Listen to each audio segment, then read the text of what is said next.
ሰላም ሰላም ጤና ይስጥልኝ እንዴት ናችሁ? ዛሬም በአዲስ ቪዲዮ ተመልሼ መጥቻለሁ። ዛሬ ደግሞ ይዤላችሁ የመጣሁት የሚትቦል ፓስታ አሰራር የሚያሳይ ቪዲዮ ነው። እንደምታዩት ኦልሬዲ መስራት ጀምሬያለሁ። የተፈጨ ስጋ ነው የሚያስፈልገን። እዛ ላይ የምንፈልገውን ቅመማ ቅመም ጨምረን ስጋውን እናዘጋጃለን። ይሄንን የሚትቦል አሰራር የሚያሳይ ቪዲዮ ከዚህ በፊት ስለጫንኩኝ ሊንኩን ከታች አስቀምጥላችኋለሁ። እንዴት አድርገን እንደምንሰራ ከነቅመማ ቅመሙ ሁሉንም እዛ ላይ ታገኙታላችሁ። እና ስለዚህ እሱን ከቀመምኩ በኋላ በደንብ አድርጌ አዘጋጅቼ ስጋችንን እንደዛ ካደረግን በኋላ የምንፈልገውን ያህል መጠኑን እያድበለበልን እናዘጋጀዋለን ማለት ነው ለማብሰል። ስለዚህ በደንብ ካዘጋጀኝ በኋላ እሱን ኦቨን ውስጥ ከትቼ ሌላውን ወደ መስራቱ እሄዳለሁ።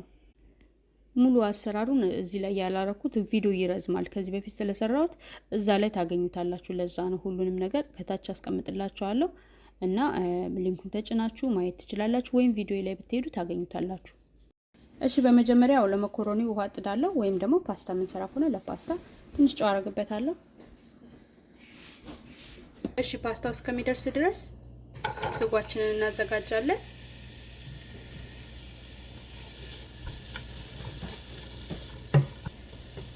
አንድ ራስ ሽንኩርት ካረኩ በኋላ ዘይት አረጋለሁ። ስለዚህ በዘይት ሽንኩርቱን አበስለዋለሁ። ጨው አረጋለሁ ከላይ ሽንኩርቱ ላይ። ጨው በኋላ እየቀመስኩ ስለማስተካከል አላበዛም አሁን።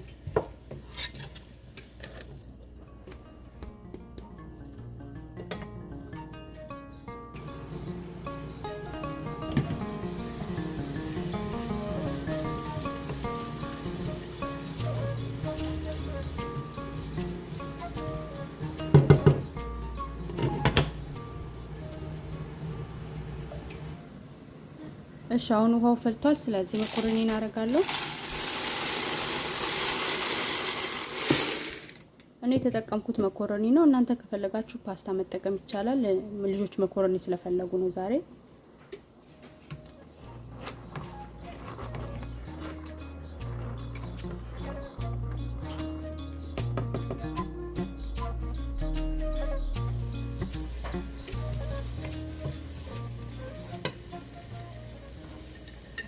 እሺ አሁን በርበሬ አደርጋለሁ።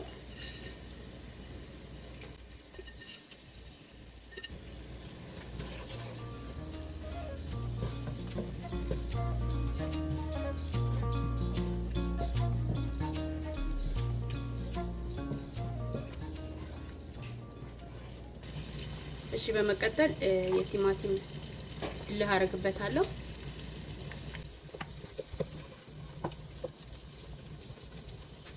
ነጭ ሽንኩርት፣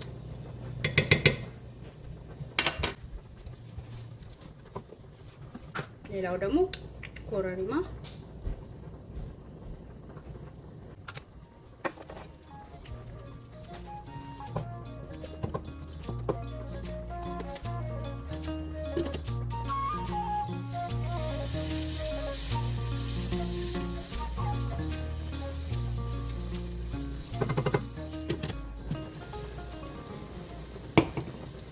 እሺ አሁን እከልሰዋለሁ።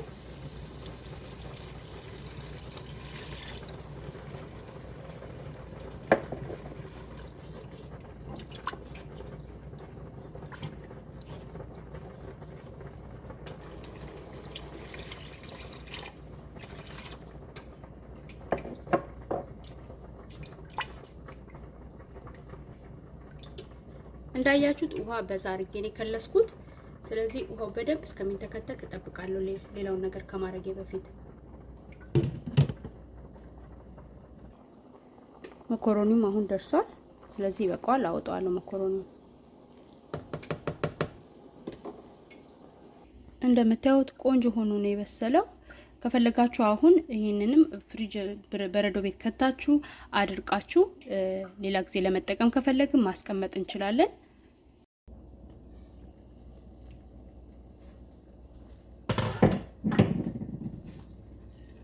እሺ እንደምታዩት በደንብ ተንተክትኮ ወፈር ማለት ሲጀምር የቲማቲም ሶስ አረግበታለሁ። እኔ የምጠቀመው ይሄንን ነው።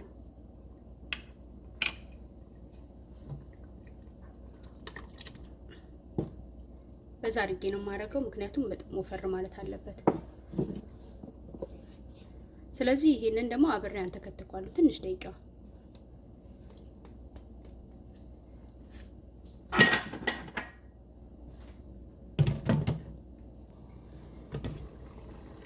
እሺ አሁን የጥብስ እንጨት አደርግበታለሁ።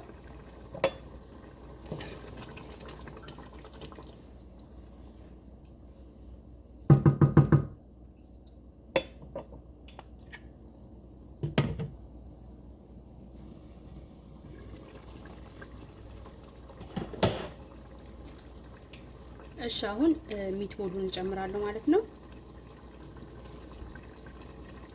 የምትፈልጉትን ያህል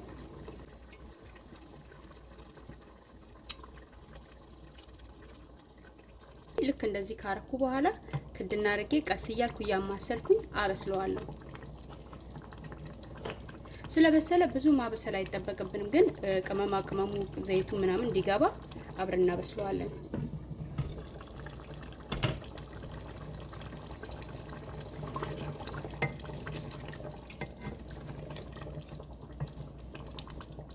ስናማስል እንዳይፈራርስ ቀስ እያለ መሆን አለበት።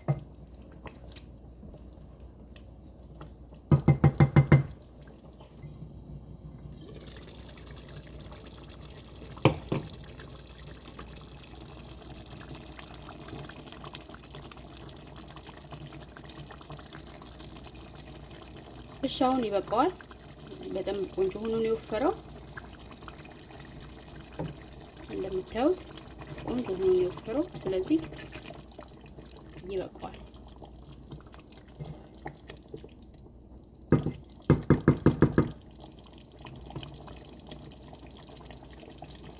እሺ እንደዚህ መኮረኑን አዘጋጅቻለሁ። እንዳልኳችሁ ከፈለግን በፓስታ መጠቀም እንችላለን። ስለዚህ ስጓችንን ቀስ እያልን ማድረግ ነው።